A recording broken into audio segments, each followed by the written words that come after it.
जय हिंद स्टूडेंट्स। आज की इस वीडियो में हम आपको बोर्ड परीक्षा की 6 ऐसी गलतियां बताने जा रहे हैं जो मोस्टली स्टूडेंट करते हैं और वे फेल भी हो जाते हैं।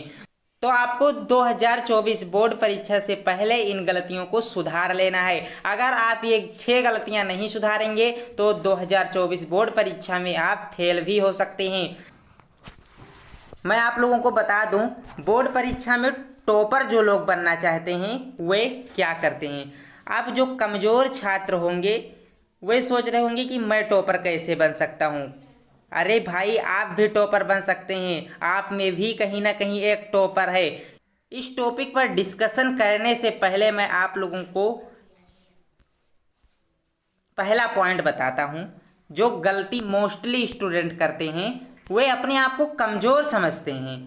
आपको अपने आप को कमज़ोर नहीं समझना है। करत करत अभ्यास से जड़मत होत सुजान, रसरी आवत जात से सिल पर पड़त निशान।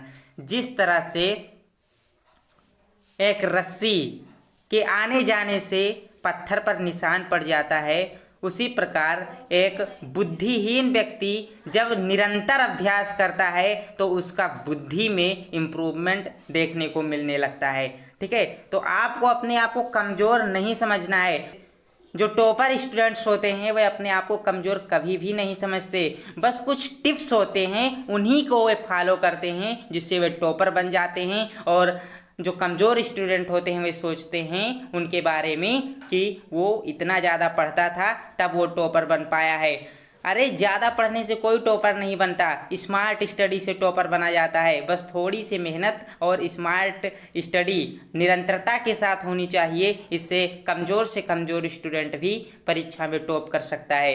तो दोस्तों, मैं आप लोगों को सब चीज़ें इस वीडियो में बता दूंगा कि कैसे आपको पढ़ाई करनी है। आइए देखते हैं। सबसे पहले आपको क्या करना है, रेगुलर बेसिस पर पढ़ाई करनी है। मोस्टली स्टूडेंट, अधिकांश विद्यार्थी रेगुलर पढ़ाई कतई नहीं करते। वे कुछ दिन पढ़ते हैं फिर बंद कर देते पढ़ना। तो ऐसा गलती आपको नहीं करना है। रेगुलर बेसिस पर पढ़ाई करनी होगी, नहीं तो एग्ज़ाम के टाइम पर आपके ऊपर बहुत ज़्यादा प्रेशर हो जाएगा। सिलेबस बहुत ज़्यादा हो जाएगा और आपकी जानकारी बहुत कम होगी, जिससे कि एग्ज़ाम के टाइम आपका पूरा ध्यान एकदम से भटका भटका हुआ रहेगा।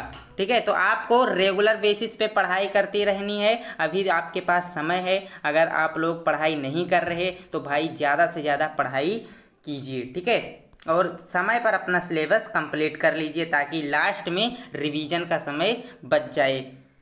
देखिए, दूसरा पॉइंट हम टच करने जा रहे हैं। पढ़ने के लिए टाइम टेबल बनाएं। हर विद्यार्थी के पास अपने अनुसार खुद का टाइम टेबल होना चाहिए। पढ़ने का, खेलने का, खाने का, सोने का, हर चीज़ का टाइम टेबल आपके पास होना अनिवार्य है। कब पढ़ना है, कब खेलना है, कब सोना है, ये सारी चीज़ें आपके लिए डिसाइड होनी चाहिए। ठीक है, अगर आप अभी तक टाइम टेबल नहीं बनाए हैं तो आपको टाइम टेबल बना लेना चाहिए। ठीक है, तभी आप परीक्षा में अच्छा नंबर ला सकते हैं। रूटीन तैयार कर लें। रूटीन क्या मतलब, यही कि कब क्या करना है, कब कितना सब्जेक्ट पढ़ना है, कौन सा सब्जेक्ट कितना समय देना है कि किस सब्जेक्ट को। ठीक है, ये सारी चीज़ें पता होनी चाहिए, आपको पहले से डिसाइड होनी चाहिए। सुबह ज़रूर पढ़ाई करें। आपको सुबह के वक्त पढ़ाई करना चाहिए क्योंकि सुबह के वक्त हमारा माइंड पूरी तरह से एकाग्र रहता है, जिससे कि कॉन्सेप्ट ज़्यादा समझ में आते हैं और वो ऐसा कहा जाता है कि लंबे समय तक याद भी रहता है सुबह पढ़ा हुआ चीज़। ठीक है, तो इसलिए आपको सुबह भी पढ़ाई ज़रूर करनी होगी। तीसरा पॉइंट है, रेगुलर स्कूल जाएं और क्लास अटेंड करें। हर रोज़ स्कूल जाना है और क्लास ज़रूर अटेंड करनी है। आपको प्रत्येक सब्जेक्ट की क्लासेस अटेंड करनी है। 90% स्टूडेंट यही मिस्टेक करते हैं कि वे स्कूल जाते हैं लेकिन क्लासेस अटेंड नहीं करते। बस कुछ ही क्लासेस अटेंड करके वे स्कूल से रवाना हो जाते हैं। यानी कि क्लास जाते भी हैं, स्कूल जाते भी हैं तो वे दोस्तों के साथ गप्पेबाजी करने में अपना सारा समय व्यतीत कर देते हैं। प्रत्येक विषयाध्यापक से आपको सीखते रहना है। जितना भी सब्जेक्ट आपके कोर्स में है सबको बराबर समय देना है। अगर कोई सब्जेक्ट, ठीक है, अगर कोई सब्जेक्ट कमज़ोर है आपका तो उसमें आप थोड़ा सा ज़्यादा समय देंगे अन्य सब्जेक्ट के मुकाबले, ठीक है। तो इन बातों का आप लोगों को विशेष ध्यान रखना होगा। चौथा पॉइंट है निरंतर अभ्यास और रिवीजन। चैप्टर पढ़ें, दोहराएं। चैप्टर पढ़ें, उसको महीने में 2 से 3 बार दोहराएं।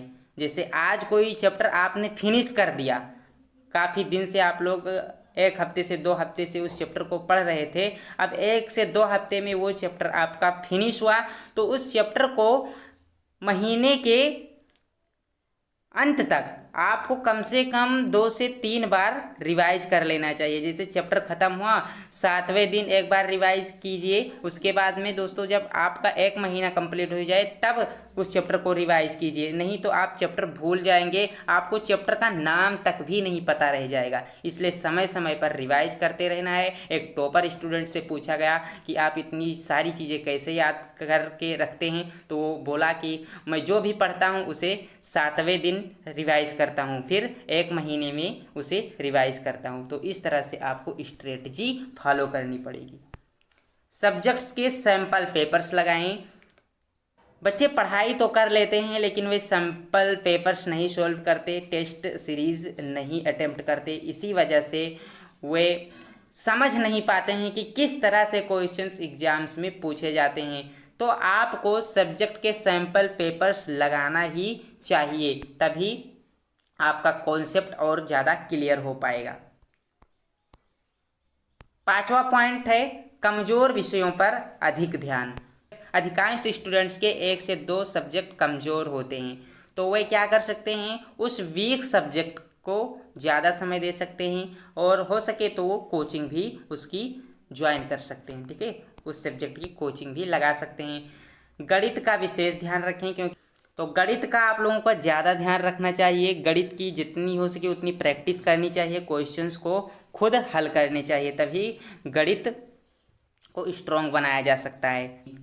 तब तक हम गणित के क्वेश्चंस खुद नहीं सॉल्व करेंगे, तब तक हम बोर्ड परीक्षा में गणित के एक भी प्रश्न सॉल्व करने में सक्षम नहीं हो पाएंगे। तो ज़्यादातर विद्यार्थी गणित में कमज़ोर होते हैं, तो उन्हें एक बात ध्यान रखनी चाहिए, जितना हो सके उतना प्रैक्टिस करना चाहिए। ओके, लास्ट पॉइंट है हमारा परीक्षा में तनाव से कैसे बचें। परीक्षा की डेट निकलते ही सारे बच्चे तनाव में हो जाते हैं, तनाव में आ जाते हैं, टेंशन बहुत ज़्यादा बढ़ जाता है, और इसी टेंशन या तनाव के कारण उनका पेपर, बोर्ड का पेपर पूरी तरह से खराब हो जाता है। बोर्ड का पेपर ही नहीं, तनाव या टेंशन में कोई भी काम खराब हो जाता है, ठीक है। इसलिए तनाव और टेंशन से दूर रहना होगा। नियमित अभ्यास करते रहें। एग्ज़ाम से पहले आपको सिलेबस ख़त्म कर लेनी चाहिए, नहीं तो परीक्षा के वक्त आपका तनाव बढ़ जाएगा। तो तनाव से अगर तो बचना है एग्ज़ाम के टाइम पर, तो पहले से पढ़ाई करनी होगी। अगर पहले से पढ़ाई नहीं करेंगे तो अत्यधिक तनाव के कारण आपका एग्ज़ाम बहुत बेकार जाएगा और आप बाद में पछताते रह जाएंगे। समय पर सभी सब्जेक्ट को तैयार करना है, ठीक है। तो आज के इन 6 पॉइंटों को आप लोगों को बिल्कुल गहराई से समझना होगा, तभी आप बोर्ड परीक्षा में अच्छा नंबर ला सकते हैं। तो बस आज के वीडियो में इतना ही दोस्तों। आशा करते हैं आपको ये टिप्स अच्छे लगे होंगे। तो ये टिप्स अच्छे लगे हैं तो लाइक कर दें वीडियो को, और आगे भी इसी तरह की वीडियो देखनी है तो चैनल को सब्सक्राइब करके हमारे साथ जुड़ जाएं। मैं दोस्तों आपकी क्लासेस की तैयारी भी कराता हूं। तो चलिए मिलते हैं नेक्स्ट वीडियो में। जय हिंद, वंदे मातरम।